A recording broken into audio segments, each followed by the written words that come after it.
Hello అండి, నమస్తే. Welcome to Nirmala's home kitchen. రోజు వీడియోలో అచ్చమైన తెలుగింటి ఆవకాయ పచ్చడిని మీతో షేర్ చేయాలనుకుంటున్నాను. ఆవకాయ సీజన్ వచ్చిందంటే ప్రతి సంవత్సరం ప్రతి ఇంట్లో కొత్త ఆవకాయ పచ్చడి ఉండాల్సిందే. ఆవకాయకు మించిన ఇంకో పికిల్ అంటూ ఉండదు మన తెలుగు వాళ్ళకి. చాలా సింపుల్ గా చేసుకోవచ్చు. బట్ అయితే ఇందులో కరెక్ట్ కొలతలు అండ్ మనం తీసుకునే ఇంగ్రీడియంట్స్ కూడా కరెక్ట్ గా చూస్ చేసుకుంటే గనక మన ట్రెడిషనల్ అమ్మమ్మ చేసే అదే రుచితో ఆవకాయ పచ్చడిని పెట్టేయొచ్చు.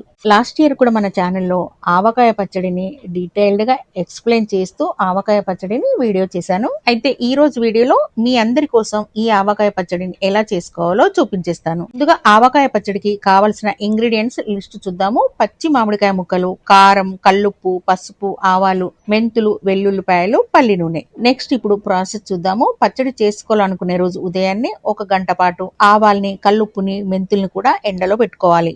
పచ్చడిని స్టోర్ చేసుకునే జాడీని కూడా శుభ్రంగా కడిగి తడి లేకుండా తుడిచేసి ఎండలో ఆరబెట్టుకోవాలి. ఎండబెట్టుకున్న ఆవాల్ని, మెంతుల్ని, కల్లుప్పుని కూడా గ్రైండ్ చేసుకోవాలి. సో ఫస్ట్ ఇక్కడ నేను ఆవాల్ని గ్రైండ్ చేస్తున్నాను. ఆవాల్ని గ్రైండ్ చేసుకొని పొడి చేసి పెట్టుకోవాలి. ఇలా మెత్తగా పొడి చేసుకొని పెట్టుకోవాలి. నెక్స్ట్ మెంతుల్ని కూడా గ్రైండ్ చేస్తున్నాను. మెంతుల్ని కూడా చాలా మెత్తని పొడిలా గ్రైండ్ చేసుకోవాలి. ఆ తర్వాత కల్లుప్పును కూడా మెత్తగా గ్రైండ్ చేసి పెట్టుకోవాలి. అన్ని ఇలా తయారు చేసి పెట్టేసుకున్న తర్వాత మామిడికాయల్ని శుభ్రంగా కడిగి తడి లేకుండా క్లాత్ తో తుడిచి అప్పుడు ముక్కలు కొట్టించుకోండి. ముక్కల్ని కూడా మరీ పెద్దగా కాకుండా మరీ చిన్నగా కాకుండా మీడియం సైజ్ లో ఉండేలా చూసుకోవాలి. ఇలా కొట్టించుకున్న మామిడికాయ ముక్కల్ని లోపల ఉండే పొర తీసేసి పొడి క్లాత్ తో బాగా నీట్ గా తుడిచేసేయండి. ఈ ముక్కల్ని ఫ్యాన్ గాలికి ఒక అరగంట పాటు ఆరబెట్టండి. ఎక్స్ట్రా చెమ్మ ఏదైనా ఉంటే అంతా పోతుంది. వెయిట్ ప్రకారం మొత్తం 2 కేజీల మామిడికాయ ముక్కలండి. అందరి ఇళ్లలో వేయింగ్ మిషన్ ఉండదు కాబట్టి నేను గిన్నె కొలతతో చూపిస్తున్నాను. మీరు తీసుకునే మామిడికాయ ముక్కలు మీ ఇంట్లో ఉండే ఏదో ఒక గిన్నె తీసుకోండి.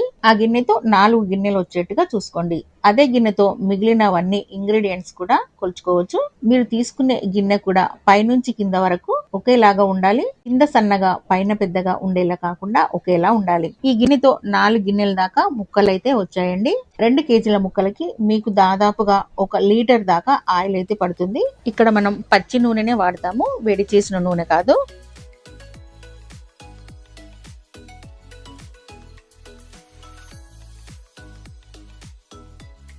ఇలా పసుపు కలుపుకున్న నూనెని ముక్కల్లోకి వేసి కలిపేసేయండి. ఫస్ట్ నేను ఇక్కడ మనం ముక్కలు కొలుచుకున్న గిన్నెతోనే 1 గిన్నె దాకా నూనె తీసుకొని ఇందులోకి 2 టీ స్పూన్ల పసుపు వేసి కలుపుతున్నాను. అన్ని ముక్కలకి కూడా నూనె పట్టాలి. ఇలా చేయడం వల్ల ఆవకాయ పాతబడినా కూడా ముక్క అనేది గట్టిగానే ఉంటుంది. ఇప్పుడు ముక్కల్ని పక్కన పెట్టేసి పచ్చడి కలుపుకోవడానికి ఒక పెద్ద బేసిన్ లాంటిది తీసుకోండి. ఇప్పుడు కొలతలు అనేవి క్లియర్ గా చూపిస్తాను. ఫస్ట్ ఆవపిండి అండి.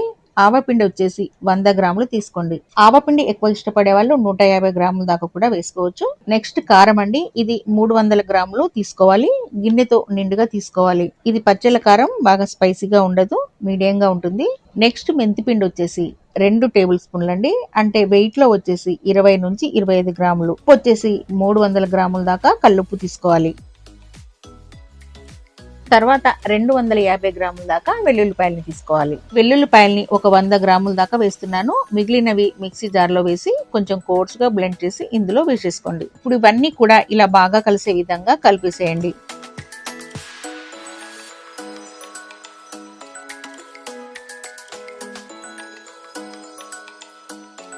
ఇలా కలుపుకున్న తర్వాత మనం ముందుగా ఆయిల్, పసుపు పట్టించిన ముక్కలు ఉన్నాయి కదండి, ఆ ముక్కల్ని కొంచెం కొంచెంగా తీసుకుంటూ ఇందులో వేస్తూ కలపండి. ముక్కలన్నింటికి కూడా ఈ కారాన్ని బాగా పట్టించాలి.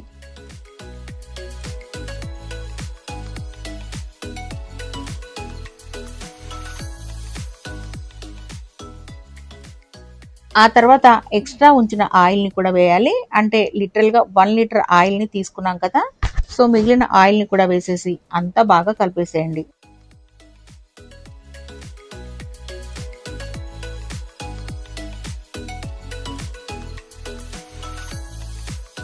కలిపేసుకున్న తర్వాత గాజు సీసాలో గాని లేదంటే ఇటువంటి మన ట్రెడిషనల్ పచ్చళ్ళ జాడీని గాని తీసుకొని పచ్చడి మొత్తాన్ని జాడీలోకి వేసుకొని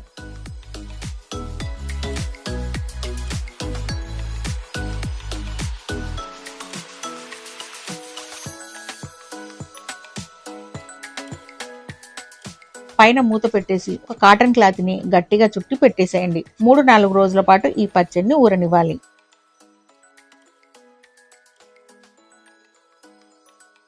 3 రోజుల తర్వాత పచ్చడిని ఒకసారి కలపాలి. 3 రోజుల తర్వాత పచ్చడిని మూత తీసి చూపిస్తున్నానండి. ఆయిల్ అంతా కూడా పైకి చక్కగా తేలిపోయింది. ముక్కలు కూడా చక్కగా ఊరిపోయాయి. మీరు ఓపెన్ చేసి స్మెల్ చూస్తుంటేనే అర్థమైపోతుందండి పచ్చడి ఎలా ఉంది అనేది.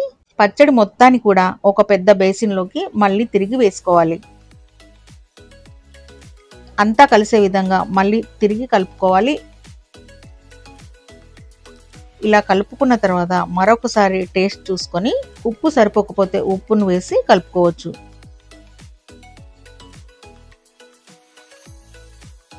ఇలా పచ్చడి మొత్తాన్ని కూడా తిరిగి కలుపుకొని జాడీలోకి ఎత్తి పెట్టేసుకోండి. ఆయిల్ పైకి తేలే విధంగా మాత్రం చూసుకోండి. సంవత్సరం అంతా కూడా బయట పెట్టినా కూడా ముక్క మెత్తబడదు, రంగు మారదు. అదే రుచి, అదే రంగు. సో మీరు కూడా మీ ఇంట్లో ట్రై చేసి టేస్ట్ చేసి మీ ఫీడ్బ్యాక్ ని నాతో షేర్ చేసుకోవడం మర్చిపోవద్దు. వీడియో నచ్చితే లైక్ చేయండి. మీ ఫ్రెండ్స్ అండ్ మీ ఫ్యామిలీ మెంబర్స్ కి షేర్ చేయండి. మరిన్ని సింపుల్ టేస్టీ రెసిపీస్ కోసం నిర్మలాస్ హోమ్ కిచెన్ ఛానల్ ని తప్పకుండా సబ్స్క్రైబ్ చేసుకోండి.